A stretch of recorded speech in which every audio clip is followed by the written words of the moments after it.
What's going on, Packers fans? Aaron Nagler here, ready to talk some football with Justis again. What? This is twice in less than 10 days? My goodness, my cup floweth over. How are you doing today, Justis? I'm doing great. How are you doing? I'm hanging in there. I'm seeing a lot of people argue online about what is better, like scorching hot temps or freezing cold temps. And I got to tell you, I am team freezing cold. I suspect I know where you stand, but where do you land on that? Honestly, I'm team cold because you can bundle up. You can't. See? I see. I You didn't think you were can't. going to go that way, but yes, I agree. How I warm mean, do you think Portland, Oregon gets? Yeah. well, no, I don't know. We West Coast folks, All right. you're sun It's soaked, and you mild, just but it's further north than that's Boston. true. You got That's to fair. remember That's that. fair point. Fair point. Yeah, hot. Once it gets too hot, man, Oh, I hate it. I hate especially it. if you're around humidity, and Yes. then Oh my shade gosh. doesn't matter. It's just Then yeah, and I'm you just sit good. there in your own sweat, like hating life. Like, no, thank Yeah. you. I can always put on more layers and drink some whiskey and be fine. Like that's my approach. Your mileage may vary. Um, let's talk about these Green Bay Packers and their offseason search continuing on the defensive line front. Last time we spoke, we talked about the interview with Aaron Whitecotton for the Jets. Now, today from NFL Network, there is a new report of the Packers speaking with one Casey Rogers, the Tampa Bay defensive line and coach and run game coordinator. And I will say this is interesting to me only because he's been a Todd Bowles guy for a while now. Like he has kind of been with Bowles for I want to say at least a decade. And the fact that I think this is occurring, like he's taking interviews because his contract is up, the fact that they're allowing this to happen, I don't know if I should be excited or if this is a red flag. Well, Luke Easterling reported that a source told him that the Buccaneers were trying to move on. So I think that's a little interesting. Yeah. Unsure what the reasoning is there. Obviously they've spent a lot of draft capital on that defensive line, but they've gotten some pretty good production out of it, right? Right. We're talking about Kalijah Cansey, right? On the interior, Vita Vea was obviously there. Right. Joe Tryon Troyanka, I believe is how you say his name. He Mm-hmm. added the hyphen name at some point during college, so I forget how to pronounce it. But they've added a lot of guys on that defensive line. To your point, he has experience there with Bowles dating back to the Jets time. Not necessarily sure what's happening there unless there's like a weird Cohen play potentially Right. happening where the Buccaneers have done it before where they've just hired the coordinator and ousted the head coach. So maybe that's a I mean, they situation. kind of did that with Bowles, right? As far Right. as kind of moving into that era off of, a coach that was approaching a certain age and et cetera. But I mean, you might be right there. It is interesting to me though because you mentioned his time with Bowles in New York, and that defense was legit, man. They had some Mhm. dogs, and they got after it. Now those teams weren't very good, and I think most Jets fans tell you or go through some litany of misery with Bowles as a head coach. But man, those defensive fronts they were scary good, and obviously you got to have the horses to run those courses, but it feels like the Packers certainly feel like they got way more talent than what was on display in 2024. Yeah, for sure. And those Jets fronts are kind of interesting, right? Because the bowl stuff kind of bleeds into like the Rex Ryan stuff, right? And Right. this team wants to be blitz heavy in general under Bowles. And that's not necessarily we heard Hafley or not Hafley. We heard LaFleur and Goot both say, right? Like Want to rush we 4. want to we want to rush 4, we want to drop 7. We didn't, and specifically those 4 being the defensive linemen who are supposed to be doing Right. that, right? Not Yeah. not dropping a Not D simming end or pressure and tackle. yeah. Right. Right. And that's not what those Jets teams were. Those Jets At teams all. were At all. we're Right. blitzing our inside backers a whole lot. Our nickel is coming. We're going to play a whole lot of man coverage, a whole lot of cover one with just no low hole defender and stuff like that. So I do think that that's a pretty different change up than like White Cotton, right? Where White Right. Cotton was always the, I mean, you could trace, the lineage of that coaching tree back to Seattle Seahawks, and all they did Right. was rush those front 4 guys, and they played coverage behind it, basically Yeah. cover 3 the Cover entire 3 time. majority of the time. Right. It's funny Right. you mentioned that because I wanted to talk to you a little bit about kind of what to expect in year 2 under Hafley. And we've heard some platitudes coming from the locker room, which I'm not surprised at. But it is interesting to me looking at their kind of coverage splits, right?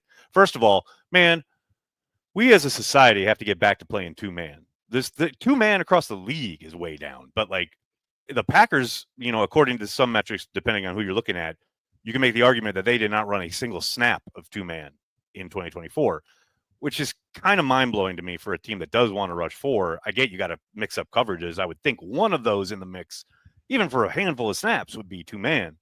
But it is fascinating to kind of match up the splits with what LaFleur said it is outgoing presser, where he talked about we really played way more cover 2 than I was expecting. And that the numbers bear that out, right? Like that was, I don't know if it was their predominant coverage, but between that and cover 3, it was like that was where they lived. And do you think, like, going into next season, I mean, I know we all talk about wanting to get pressure on the quarterback, and I know fans want to see lots of blitzing, lots of exotics. And I think Hafley's got some of that in his bag. I mean, even before this season, we knew that, he had rubbed up against some of the Rex. You mentioned Rex Ryan. Some of that zone blitz stuff was certainly in his past as a play caller. But man, to me, it feels like that's where they want to live, despite like not getting that pressure with 4 this season. They still want to live in that world where they are, they talked about being vision based and having lots of eyes on the quarterback. And I think they want to live, maybe not cover 2 predominantly, but I don't think we're going to see much different next season when it comes to like what they're calling on the back end. I do think that they want to be a 3-2 team. I think those are their predominant coverages. I think the reason why they run cover 2 was because of the disguise stuff. And if you think about it from this perspective, right? If you're blitzing, you want to cover guys quickly, right? Because what's a quarterback going to do? He's going to just try to displace a blitzer, right? So if a blitzer's coming at the linebacker level, he's going to try to throw it somewhere in that area where there a space has been vacated. If a guy's coming off of the slot, he's going to try to throw it in that area because that space is vacated, right? Cover 2 gives you a lot of answers because there's a lot of low zone defenders, right? I mean, if there's only 2 guys playing deep coverages, right, you're just adding on low zone defenders. And it's a lot easier to disguise those kind of things, especially the way they did it with like inverted cover 2, where it's like the corner is playing the deep zone instead of safety the short zone, flaring out to play the flat. Yeah. And a blitz is coming like that. That's a whole lot harder to diagnose from a quarterback perspective than which way are the safeties rotating post snap. Right. Because as soon as you get that, you're like, oh, okay. So they're minus 1 number on this side. That's the side that we're going to attack. Right. So I do think that they would like to just sit back and play cover 3. I mean, that's kind of a thing that you kind of have to earn, honestly. Yes. That's a good way of putting it. Yeah, I mean, you have to show because 1, you're an extra guy in the box, right? So it's gonna help you in the run game. If you have the pass rush, great, more power to you. And then you're just basically covering the seams at that point in terms of explosives and stuff like that. Seams and crossers, I should say. Depending whether they match or they just spot drop. So I do kind of think like that is who they want to be. I would be pretty surprised if they, just decided out of the blue, like, we're going to be a cover 1 team. Like, we're going to base out of cover 1. Which Hafley was at Boston College. Mm-hmm. Now, obviously, that's college, and you're going against very different offenses. But, man, he loved cover 1. It was funny as we saw, maybe not a bunch, but we definitely saw plenty of cover 1 in training camp. Like, they were running it pretty regularly. And it was funny because every practice, I mean, almost each and every day, at least once, Love would see that single high safety and hit Watson or Wicks up the left sideline for a big gain. So I do think that probably led to some trepidation of like, oh, maybe we can't hold up on this. But that's the other thing I find interesting, especially with you, sir, diagnosing of why they may be playing all this zone coverage is I would contend that perhaps they felt, pretty suspect about their talent level, like the cornerback position. Defend yourself, sir, because last year you told me they didn't need any corners, and then we got to the draft and they waited till the 7th round, and you were like, they're fine. And then it all fell apart. Now, obviously, I think Keyshawn Nixon played a lot better than I expected. I think most people expected in both the interior and the exterior, perimeter. But man, I do think this cornerback room, maybe not a makeover, but I do think part of what we're going to see this offseason is, addressing a cornerback room that probably should have been addressed last season. We'll see. I do want, so like Jaire is a big question mark, right? Sure, Jaire is of going to course. be interesting. He does not have a roster bonus this offseason. So there is like no mechanic forcing the Packers Exactly. to make that decision by a certain date, which is a pretty big chess piece if you're talking Yes. about some sort of, I don't want to go back to the Rodgers trade stuff, but like leverage. Well, right? yeah, Leverage? right. Well, also just deadline spurring action, as Andrew Brandt Right. has made famous, right? Like there is no deadline. Right. So For they're like, teams hey, to wait for or pressure the Packers with. 100%. you want to restructure this contract? Oh, that number doesn't make sense. Doesn't make sense 2 weeks from now when NFL teams have kind of shot their load and spent all that salary cap money and all that stuff. And you're probably looking at a 1-year deal anyway, so it's not like that's going to be stretched over multiple seasons. No one's going to void deal it and all that stuff. So that's going to be interesting. Keyshawn, my whole point there was he 100% got paid to be a cornerback. Whether you were spot on regarding Keyshawn. Let's get that out of the way. You were like dead on regarding Keyshawn. I was not a Stokes guy by any means. I've cut Stokes 1,000 times during this season already. Valentine, I was cautiously optimistic about. I think the end of the season, definitely. It's just a weight room thing, man. The end of the season stuff. It wasn't even him in coverage. It was just him in run game, screen game, just all the perimeter stuff. I mean, you can look at the Goddard screen that the Eagles ran, and it's 2-over-2. I mean, if you're coaching a high school football team, you're yelling at the quarterback, being like, "Why'd you throw that?" But it ended up working because Valentine had to fit the edge, and when he's getting pushed back, that opens up a bunch of space. So those 2-on-2s aren't exactly the same for every circumstance, even at the NFL level. So I do think that there's a possibility that, like, if they restructure that Jaire deal, like, they have to add corners just because they have, like, I think it's like 3 guys on the 53 and IR under contract for 2025, and that's including Jaire already. Like, they're going to have to add bodies there. Well, and I don't know how big of swings that they're going to take if Jaire comes back. Yeah, I think Jaire's gone. That's just me. Guesswork. I think my sense is, and again, this is total guesswork on my part, but my sense is that LaFleur and maybe some others on the staff are just sick of it, just sick of having to juggle it, sick of having to deal with it, sick of coming up with game plans during the week and then having to junk it on Friday or Saturday or whenever. Like, I just think, especially after a couple of years of this, as far as his availability being in question, that, again, I'm just guessing, but I would think that my guess is they jettison Jaire, and to your point, they do bring in bodies. I don't know if it's necessarily they do it at 23 or on day 2 of the draft or even early in free agency, but I think they have got to maybe not have the type of overhaul they had at the safety spot last year, but I think they absolutely look to kind of raise the talent floor in that room because, I mean, you just want to give Hafley more options. Like, he's stuck in cover 2 and cover 3 land because he knows, especially against some of the better receivers and or offenses, he dares to run man, and you'd see it against the Vikings in both of those games. Like, he dares to run man on a handful of snaps, and each and every time they block up the pressure, and they've got basically essentially a free first down plus some because Jefferson's just killing whoever's tasked with covering him, and you can't live there. Not in this division. So this is the point in time where, like, the actual names available probably becomes important, right? We have enough information going into the offseason when the names become important. From a draft perspective, right? So I'm looking at the consensus draft board right now.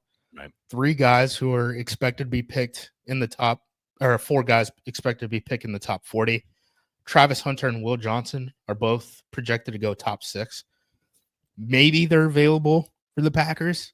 I'm not going to hold my breath at this point. I know you'd probably say a lot of ball game left, but well, hell, man, dude, unlikely. The way the draft industrial complex works, we could be sitting here in April and their games could be totally picked apart, and all this great tape that we've all watched for 3-4 months is going to be reduced to, well, they don't do this one thing very well, and I think the 3-cone was very suspect, and like all of a sudden they're down at 23, which I'll gladly take, but yeah, So I don't think they're going to be there. the other two guys, right? Pretty important, and this is where Packers fans are going to rip their hair out, right? These are the Right. cornerbacks who would legitimately be in contention at 23. Right. Benjamin Morrison, cornerback Notre Dame. Wait, I didn't see him last night. Why isn't that? Oh, season-ending hip injury. Yep. Siobhan Revel Jr. from ECU, season-ending ACL injury, right? So we're talking about 2 injured players potentially being available in the first round of the draft. When you look at cornerbacks, right, I think this is kind of where it gets interesting in free agency. Asante Samuel Jr., obviously, so one, he got drafted by the Chargers, right? Has history with passing game coordinator Derek Ansley. Right. With the time there, because he was the Chargers DB's coach and defensive coordinator before joining the Packers. They brought him in on a pre-draft visit back in 2021. Those pre-draft visits are important. I would say, guys, probably go look at those. Like the Packers kind of let you know what guys that they're They're a kind of decent interested in. guidepost. I'll say that. Right. The issue with Samuel, he had a stinger issue in September, and then just never came back to the field. Couldn't get back on the field. I know, right? Yeah, he's still dealing with that. The other young corner, right? And I feel like we have to keep saying like the young thing because everyone's looking for an Xavier McKinney Yes. and Josh Jacobs signing. Coming off their rookie contract and just miraculously being allowed to hit free agency. Right. The other guy is Byron Murphy Jr. From the Vikings, who the coaching staff has shouted out a couple times and been like, that's the guy I worry about. I don't know if he's going to be allowed to hit the market. The Vikings have a lot of like flexibility, but a lot of guys who are about to hit free agency at the same time. So he's more of a question mark than anything. But he was just named to a Pro Bowl last year, so he's going to be high up on their priority. So like, if you're looking at like big swings, we got one healthy guy, and it's Murphy.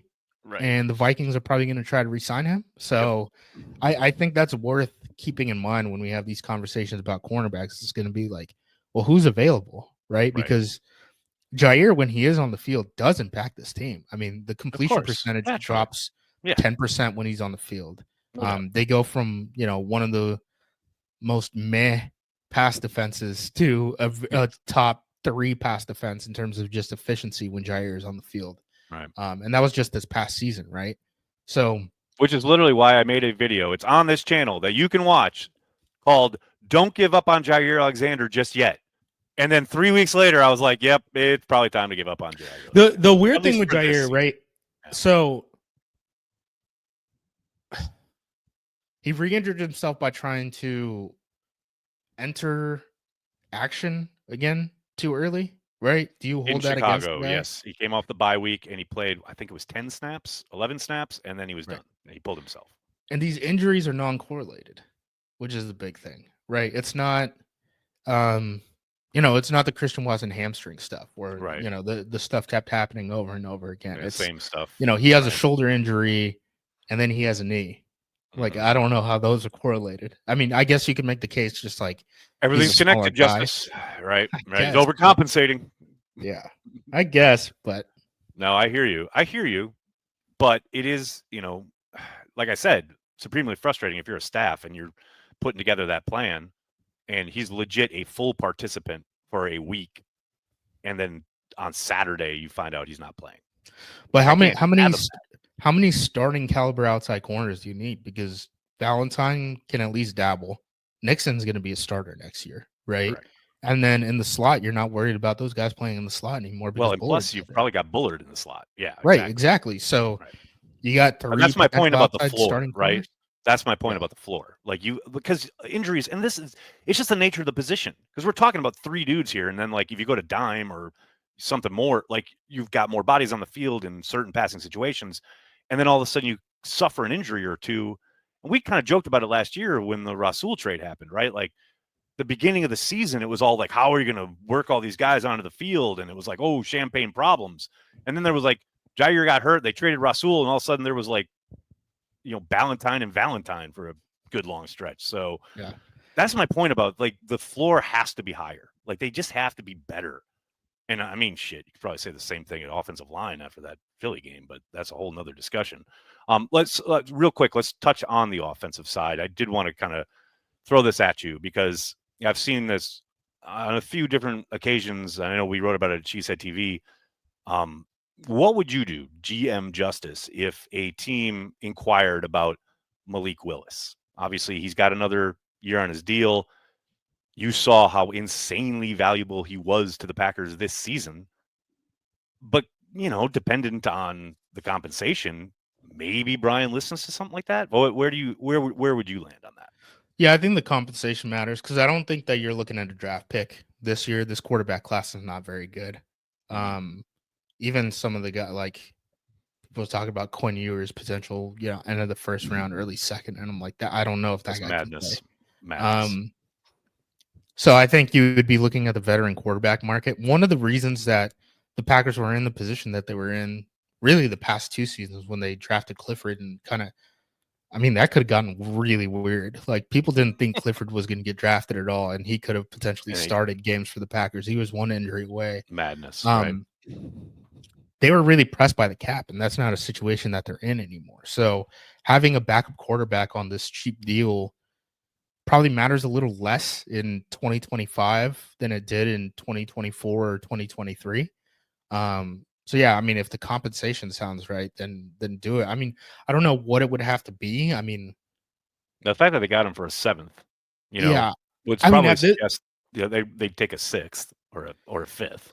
Well, I was gonna say like a 4. Like I think that's what I would hold out for. 4th. I'm just talking about them. Like, I think he's done enough that like if you get offered a 5th, you're like, that's not moving the needle. But if you're willing to trade Russell Douglas for wasn't it like a pick swap in the 3rd or something like that? Yeah, well, I think it ended up being in the lower 3rd, if I remember right. I can't remember off the top of my head, but so I would think that they'd probably. But that's a starting caliber corner. That's not a backup quarterback, Yeah, but backup quarterback. You're gonna be hearing about this pretty soon. I've talked to the nerds working for football teams. The nerds are starting to make the argument that backup quarterback is the second most important position in the NFL because of how often that they enter the game and how impactful they are. Given how many injuries happen each and every season and how we get to like week 13 or 14 and how many backup quarterbacks are playing, I could listen to that argument, right? Right. So I'm sure players playing defense who are already seeing a lot of the salary cap money being allocated to quarterback and are getting fined every week for making bang plays and all that are not happy about that. But like, just know the backup quarterback revolution stuff is coming. It's coming. Well, hey man, especially if they're backups and they're not getting reps, but they can do virtual reality like Jaden Daniels and get those mental reps at 2 times speed and be ready for the game at a drop moment's notice. That stuff is wild. I love that that's been out there for like months, and all of a sudden one person made a TikTok about it, and now it's just blowing up. Oh my God! Do you remember what was it, the R2 or whatever the Bryce Young stuff was? Right? Yeah. Oh God, I'd forgotten all about that. That's right. Yeah, that's funny. I don't know how much I buy. That's more of. I don't think that's really analytics. I think that's more of just like learning how people. That's how people learn. Right? Yeah, like, it's one guy learning that way doesn't mean every guy's going to be able to learn that way, but I think it's smart to find a way that works for you. I've already got people saying, why do the Packers do this? It's like, well, not everybody learns the same way. It's the Patriots personality profile stuff where they're not trying to find some sort of got you and rule you off the board. They're just like, oh, this person's a visual learner. We need to supplement them when we have our meetings and installs and all that stuff so they can hit the ground running. Which is fun because that is actually something that Brian Gutekunst has talked about a couple of times now publicly, specifically last year at the Combine. I remember he mentioned and I think when I was talking to Richmond Williams last year for the draft guide, they both mentioned how that exact thing, like the idea of part of your job scouting now is like, how do they learn and how do I implement how they learn into my teaching and coaching in my program, right? Like that's a whole part that, you don't really hear about, but it is a major kind of avenue to unlocking a guy's potential. It's a whole lot easier calling balls and strikes with Twitter videos of just saying like, hey, this pass rusher is good. This pass rusher is bad, right? God. Did you see the Cam Jordan where he's on Bussing with the Bull. Or no, he's not Bussing. He was with what's his name? Some podcast, and he was talking about, I don't know, he didn't name anybody, but he was talking about big time, big name pass rushers who, great, you get all these stats, but how many times are you flying past the quarterback and leaving the run lane open on a third down where the quarterback picks it up with his legs, etc. And it's like, yeah, but you don't ever see that on those Twitter clips, right? Like, you'll only ever see the win to get to the quarterback to get him on the ground. Like, yeah, you never see the stuff that, you know, may have the whole left you vulnerable. Creator preventer positions that we've talked about for years, where it's like corners are never, you're never going to get the clip of a corner correctly covering the flat and the ball just never going there, or a tackle right? pass blocking and he just did his job, right? Yep. And the ball came out. Like it's you're only going to see disasters for those positions, the preventer positions, and you're only going to see splash plays for the creator positions like wide 100%. Receiver, you know, defensive line and stuff like that. Yeah, just had the back and forth with Bakhtiari about this because we talked about it on my podcast years ago, where he was literally in the middle of a game. He was blocking Dwight Freeney, and Dwight Freeney was giving him props, but he was like, "Doesn't matter. I only have to beat you one time, and I've done my job. If I get the quarterback on the ground once today, and you have to be perfect like 60 snaps in a game." This is your reminder that Pro Football Focus does not give positive grades for pass blocking. Just zeros. Well, we'll do a whole job, or did you fail? We'll do a whole nother episode on that because we got a lot of off season to go. But in the meantime, man, I can't thank you enough for the time. Hopefully, be doing this a lot more this off season. And if you are, you know, piqued your interest there, listening to Justis talk ball because the man is smart and knows what the hell he's doing, make sure you check out his work at ACME Packing Company. I'll have a link to it in the description of this video. Justis, thanks so much for the time, man. Absolutely. Stay warm, fellas.